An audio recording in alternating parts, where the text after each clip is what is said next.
Napalabas ko na ang sandata. Ilang sandata na napalabas mo? Ang pana ng karunungan. At ano pa? Latigo. Ang latigo ng hechicera. Bakla pala yung may-ari ng latigo. At ang espada ng turat. Yan.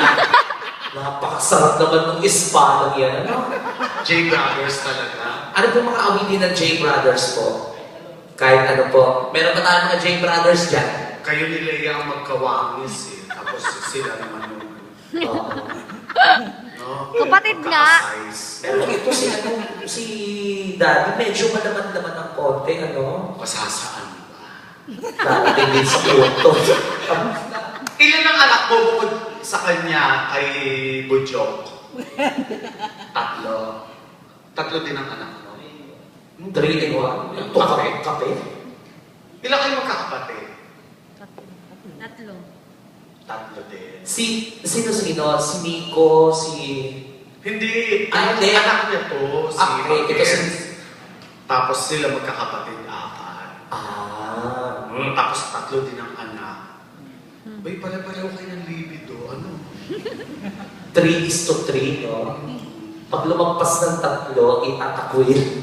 Tatakwil sa pamilya. Ay, ito, J Brothers, Baby I Love You. Pakatapos. Puro J Brothers to, eh. Nag-iisa lang. O, natsambahan mo pa. Pakatapos. Ano pa isa? Victim of love. Nag-iisa lang yung J Brothers namin, eh. Alam mo yan. Victim of love. Oh. Victim of Baby, I love you. Pakatapos. Isa pa. Baby I Love You, J Brothers. Pakatapos. Kantahin mo, ano, team song ng Mario Brothers.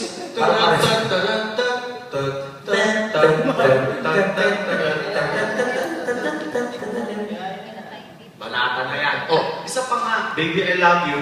Pakatapos. Chong, matigas ang ulo. Oh. Isa ka eh. Kinakatawa ni ko yung victim sa mga.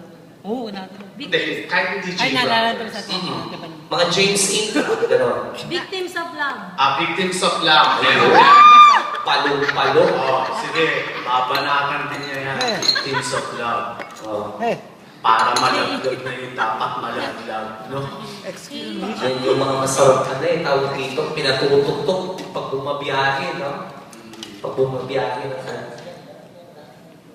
J Brothers. Wala. Kasi nga, hindi naman ito karinderya. Pinapatugtog lang yun pag taghalian. Yung mga J Brothers na kanta, huwag na lang sa inabulugan ng 5 piso. Tama. Di ba? 5 piso na. 5 piso 5 piso na ang gulo. Sa mall, 10 piso na. Sa jukebox. Oo. Dati na parang chili ko lang. Sa bagay. Sa kadiwa. Sa kadiwa. Pag may kadiwa, may jukebox. Ganon. Katabi ng bigasan. Tapos yung kadiwa malapit sa tumana. Diyos ko. O, tay. Okay ka rin, ama. Oh, Right.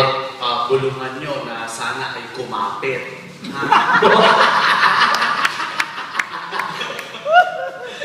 Ano? Masyadong palabiro.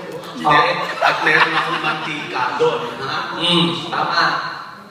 Sige! Ready na? Palakpakan naman po natin si ama para sa kanyang mga awitin. Go!